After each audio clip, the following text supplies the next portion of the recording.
Hi, my name's Shawn Jansen. I'm joined by Shawn Lynch, and we're talking high school boys basketball. We're getting ready for the end of the season. We've got about a week and a half left for the CCC. There's just one game left with the rivalry games. Wednesday night, you got Buac calling against Atwater. Thursday night, Merced against Golden Valley. Doesn't look like there's anything on the line. It looks like the playoffs, our seeds are all wrapped up. But it's always fun with these rivalry games, and with these on different nights, area fans can check out both games. Yeah, I mean, they're always competitive games. There's always a lot of energy in the buildings, especially when they're played in the small gyms. They really pack them to the seams. But there's going to be pride on the line. Both, like you said, there's nothing left to play for playoff-wise, but everybody wants to have their season end on a high note, end with a win. So I think, they're almost always competitive, and I think it'll be the same way this time around. It's kind of a crazy week for Buac Colony last week. They go into Turlock, beat Turlock, upset them. Huge win, probably the biggest win on the season.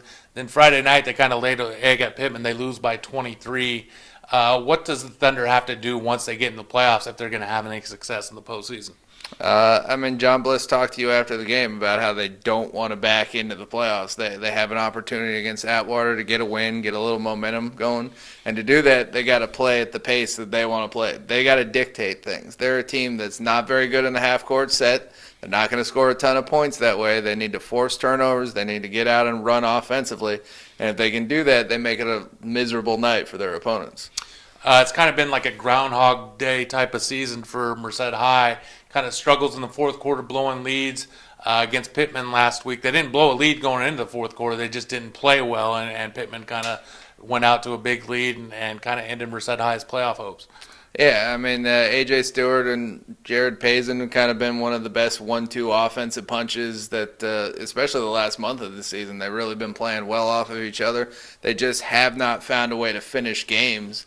And, it kind of comes down to composure. I mean, they've lost it. Games have gotten a little bit heated. They've gotten a little frustrated.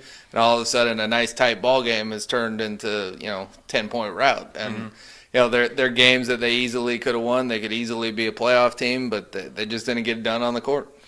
Talking about not getting it done, El Capitan at Patterson last week had a chance to clinch the WAC title, but they go and kind of get run off the court by Patterson.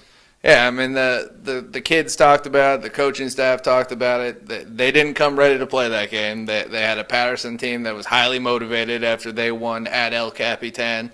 They had a chance to keep themselves alive in the WAC title hunt, and they did. I mean, they went out and they took it to them. Very, very athletic team. Took advantage of some lazy passes. They got out in transition. They built themselves a 10-point lead, and they never gave it back to them.